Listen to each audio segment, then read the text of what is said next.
Like, honestly. Oh, we have Pierre Poilievre too? Mr. Poilievre, good to see you. Thanks for taking time with us today. Likewise, and Merry Christmas to you. Wait, Thanks. who You is too. 2025, let's talk. Wait. Oh, this the same girl?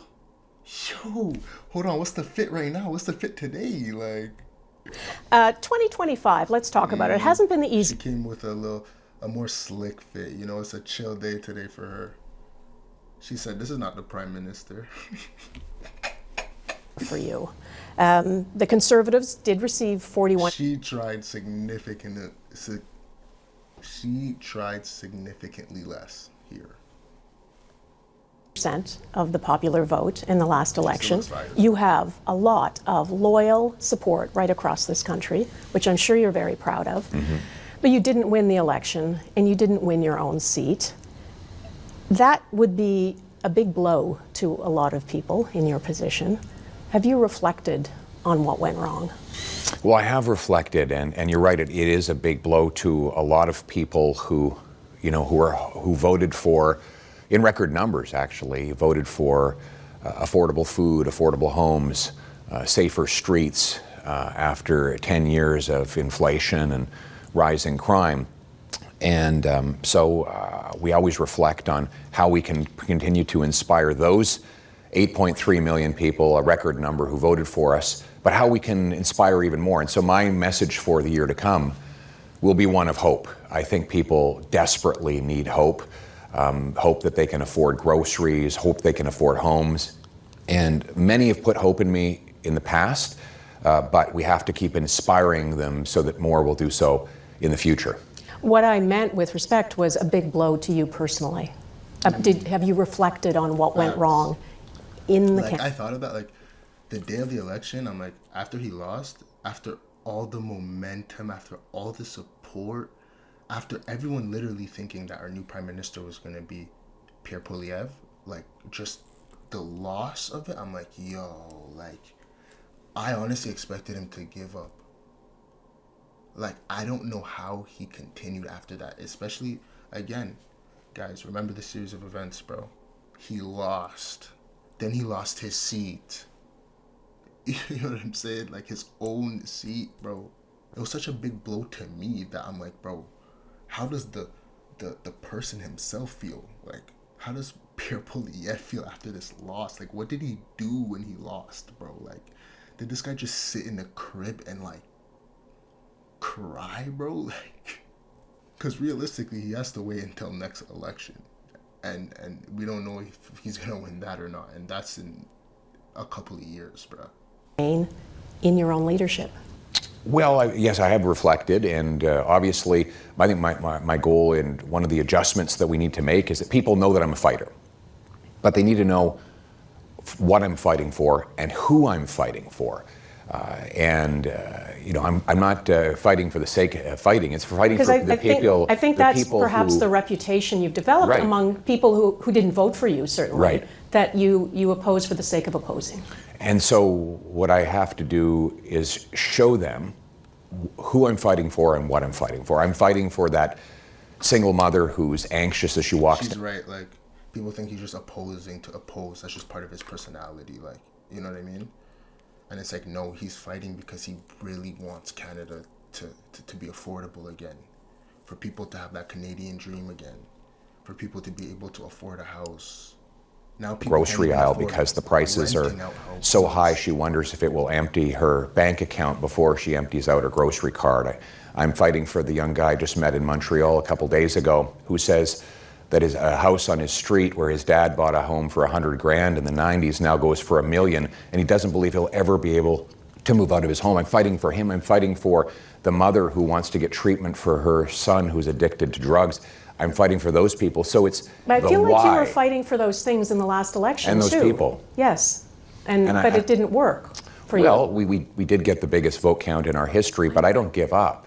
So some people might say, just give up, throw in the towel. But the people I just described, they don't give up. The wounded veteran abandoned by his government doesn't. This is what I'm saying. Like, how does he keep standing, bruh? How? Well, neither does. But you can't neither help do the them. families The that. loss was too Can't significant. help them in the way you say you can help them unless you are in power. Well, I sure can't help them if I give up. I have to fight on like they fight on.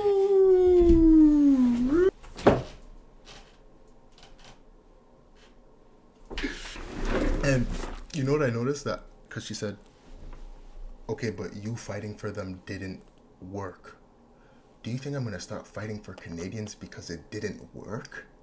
That's the whole point of becoming prime minister, or at least trying to become the next prime minister. Just because me fighting for the people didn't work, you think I'm going to stop fighting for the people just because it didn't work? Like, what? This is not a tactic. This is me genuinely trying to help the people of Canada. It's not a tactic to try to win. And their future is worth fighting for. That's why I'm in this. I mean, I come from very humble beginnings myself. And this only in Canada that someone, with my humble start in life, raised by a couple of teachers, that could get to this point. But I want that promise to be available for everybody. And that's why I keep going, that's why I keep fighting, and that's why I never give up. And in the lead up to the last election, you were way ahead in the polls, if we believe the polls. You were on your way to becoming prime minister when Justin Trudeau was still around. When he left and a new Liberal leader came on the scene, your lead in the polls began to diminish to the point where, as we've said, you lost the election. So something happened in that time, and you can argue that more Canadians put their faith in Mark Carney as a leader than in you. Okay, one thing she's disregarding is Trump, though. I think that was the biggest thing that really changed and moved the polls. But I can say, though, what Justin Trudeau did was the best move for the Liberals. Like, I can't lie. Like, that was a W. That was a W because he was the issue. People were hating on him. You see what I'm saying? So once you take out the person that people are hating on and put a new leader, that fixes the whole problem. And now Pierre Poilievre can't really run on Justin Trudeau being so bad for Canada. So that was a W on the Liberals. That definitely did a lot for them. But I think the real blow was Donald Trump's comments. For sure. What happened was that we got a record number of votes, and the highest share of vote we've got since 1988. I know you keep saying that, but I understand that. It happens to be true. Yes, but I'm trying to move, if you don't mind, I'm trying to move a little bit beyond that to say, how do you broaden the tent now? You were fighting for, I think, a lot of the same things you were fighting for before, and as I said, you have a lot of very loyal support. Mm-hmm. But if you want to take it to the next level, if you're still leader when the next election is held, how do you change that equation? Well, my plan is affordability, affordability, affordability. That is the single biggest issue facing Canadians after 10 years of Liberal inflation. So how do we take it to the next level? We go to more people and tell them that we're going to cut back on the inflationary deficit so that dollars go further. We make clear that we're going to cut taxes on work, investment, energy, and home building so that people bring home more and they pay less. We're also going to talk a lot, I've said affordability, but there's also the issue of crime. I mean, 10 years of catch and release has left Canadians endangered. We're going to repeal catch and release, lock up the criminals, and make it so people feel safe again in their communities. There's immigration. We'll be talking about the fact that immigration is still out of control and the government is allowing criminals and false refugee claimants to come in and undermine our security and drain our taxpayers. So those are all issues that we need to talk about in order to broaden our tent and win the support of Canadians for an affordable, safe Canada under a Conservative government. Is it possible that in the last election, many Canadians just thought you weren't the man for the moment and that it's your leadership that's the issue? Well, my leadership got us a record number of votes. I know you don't like me. No, you said it. I think that's the fourth time. It is a fact, though, right? And I think we led on all the issues. We led on fighting inflation, opposing carbon taxes, unblocking our resources, and you've treating accused addiction. The Liberals of stealing your ideas. Not quite. I want them to steal my ideas. I would say that they have stolen The carbon tax? That was the first thing that Mark Carney asked, and then, as you wanted. Right. He's stealing my words, but not the deeds. So let's go with the carbon tax. So he did back down and reverse himself and get rid of the visible part of the carbon tax. But we still have an liberal industrial carbon tax on farm equipment and steel and all the things it takes to build a home, driving up housing and food costs. He's also bringing in a new fuel tax that started this year, but it's going up to 7 cents a liter next year. So yes, he steals my words because he knows my ideas are very popular, but he doesn't actually put them into practice. Or let's take crime. He claims to agree with me on bail, but he's blocking his own bail bill in the House of Commons, and so criminals still get out of jail within hours of their most recent arrest. Or on pipelines, he voted against the very pipeline he was promising just a week earlier in a recent vote in the House of Commons. So it is true that they're stealing my words, he didn't but really they're not vote against. my deeds. In fairness, he didn't really vote against his own pipeline plans. You put forward an opposition motion, which the Liberals said was a stunt, a political tactic. So he wasn't really. His plan is still out there. And by the way, the Premier of Alberta is very happy with it. What do you make of the fact that the Premier of Alberta and... No, she's not happy with it. It's just that it's either that or nothing. Yo, I'm starting to like her less, bro. She's getting uglier.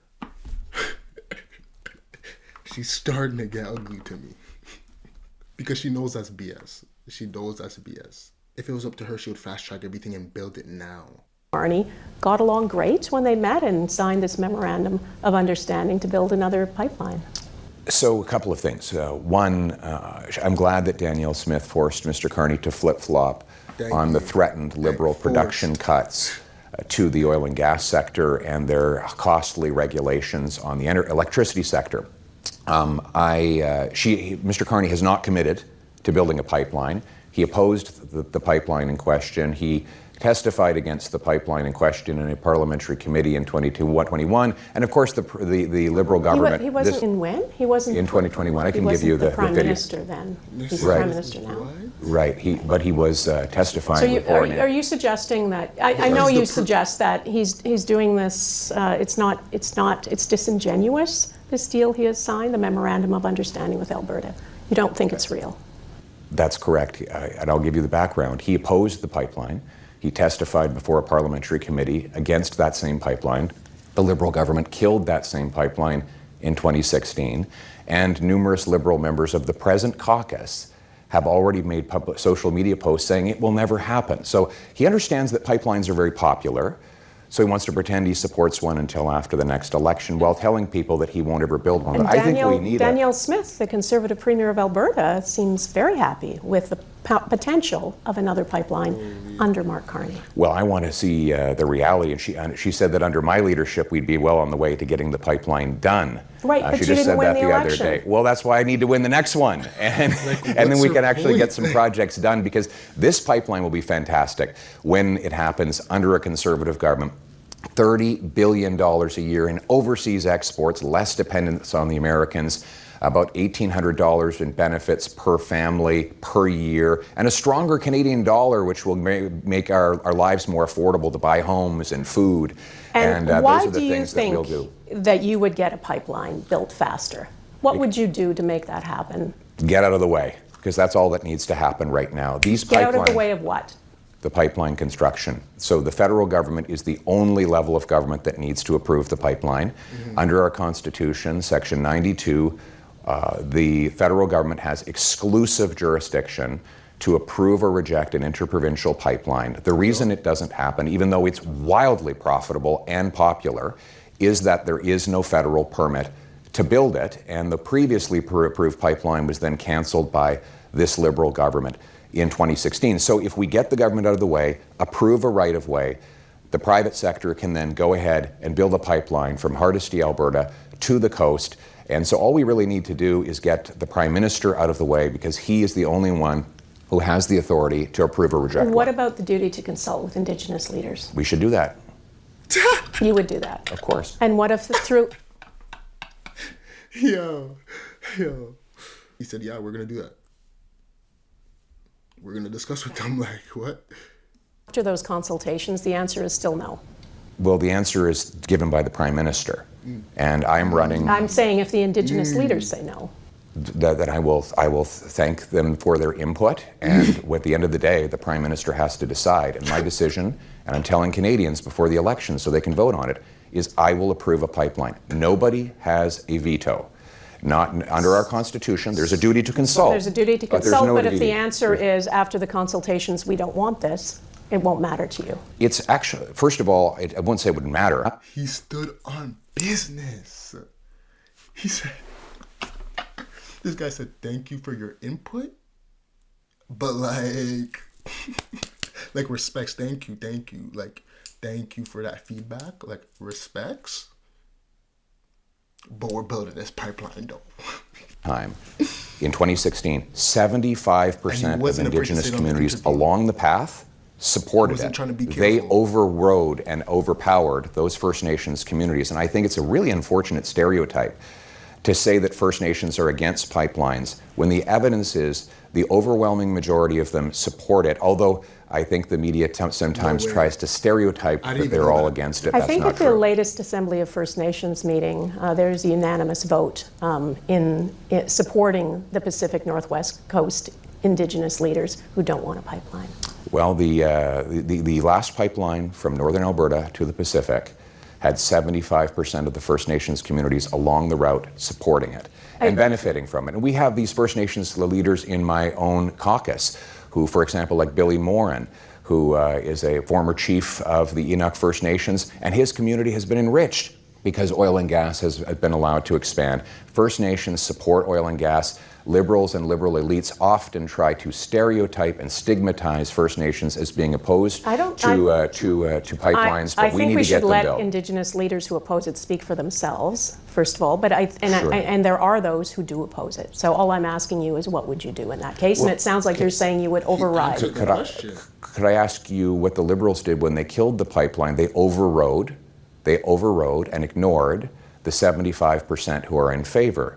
Who were in favor of the project. So those who want to kill projects, they're consistently trampling on First Nations people who would benefit from the jobs, from the revenue for clean drinking water and for schools that would result. Liberals consistently use these as excuses. We don't need more excuses. We've had 10 years of blocking projects, making our economy more dependent on the Americans, driving down our dollar and driving up the cost of living. We need a Prime Minister who will take a clear stand and say, let's get out of the way and let's get building. Let me ask you about what's happened in your caucus recently in the last month. You've lost a couple of MPs. Two of them have crossed the floor. One is resigning.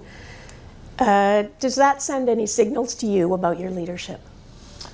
It sends a signal to me that the Prime Minister is trying to manipulate his way to the majority that Canadians voters denied him during the election so that he can go forward with a very costly and unpopular So you're agenda. blaming Mark Carney for Conservative MPs leaving your caucus? He has been trying to orchestrate and manipulate a majority that Canadians denied him with dirty backroom and costly deals so that he can implement a costly and unpopular agenda. As you make these accusations of him, what are you suggesting he or the Liberals did to attract Conservative MPs across the floor? They've been telling Conservative MPs to help form a costly majority government so that he can go ahead with a very expensive and unpopular agenda that he would never be able to do if he faced the risk of an election. And I think that if he wants to have a majority to hike costs, to continue driving up grocery prices and deficits,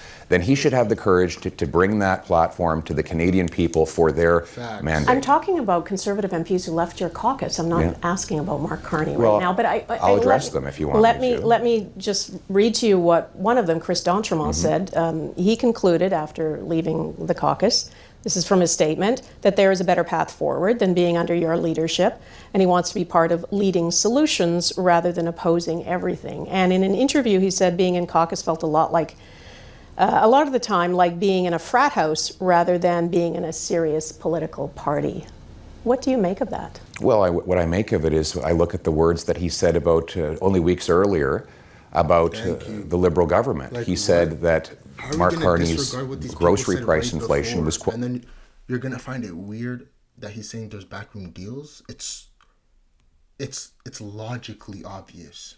Inhumane, and that Mark Carney had broken his promise to be judged by the prices at the grocery store. So you're happy he's gone? And then he went against the words that he spoke and the voters who elected him for an affordable agenda. And then you have Mr. Ma, who said also that Mark Carney had an irresponsible deficit that was driving up the cost of living and making life more expensive for his constituents.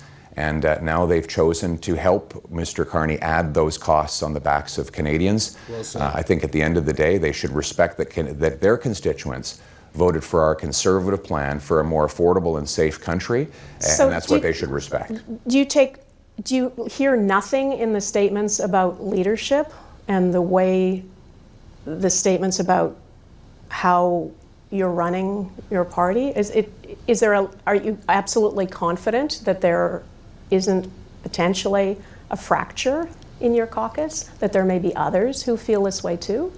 Well, I'm confident in my leadership because the agenda that we're leading on is the one of an affordable life, a safe country, a united nation right across Canada, and that's what those candidates ran on in the election. That's how they were elected, and that is the agenda that we should move forward with.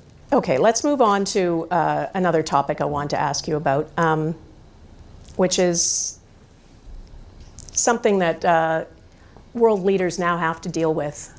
Many of them are dealing with every day, and that is President Trump. Mm-hmm. He is a unpredictable leader. I think that's fair to say.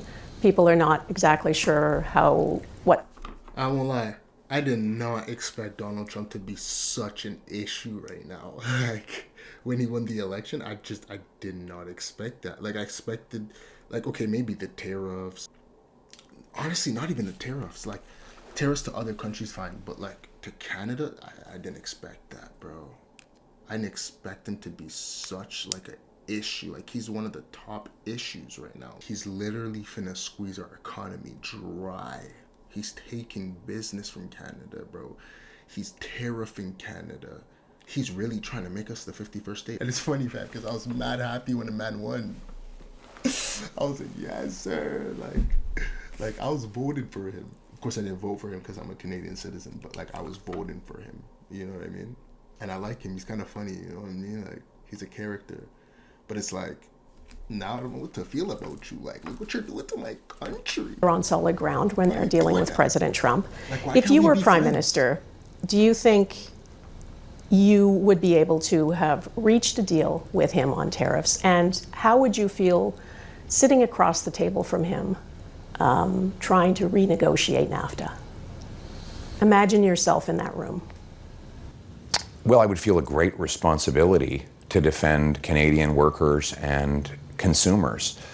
And I would live out that responsibility by getting a fair deal for the Canadian people, the aim of which is to remove the unjustified American tariffs so that we can sell our goods into the U.S. market, in exchange for which what we offer is a good, reliable Canadian partner for minerals, for energy, for international security. What would you do differently that Prime Minister Carney has not been able to accomplish what he wanted to do at this point? Well, there's two things I would do differently. One is how I would manage the domestic economy. There's a lot of things we could do now. I'm talking specifically about the negotiations with President Trump. First of all, Mark Carney has made unilateral concessions, getting nothing in return, going directly against his promise. He said he would have a deal by July 21st. Still no deal. So you would stand up to President Trump. So I'll give you an example. I can continue to be bewildered as to why Mr. Carney would have dropped our legal action against the illegal American tariffs on our softwood lumber.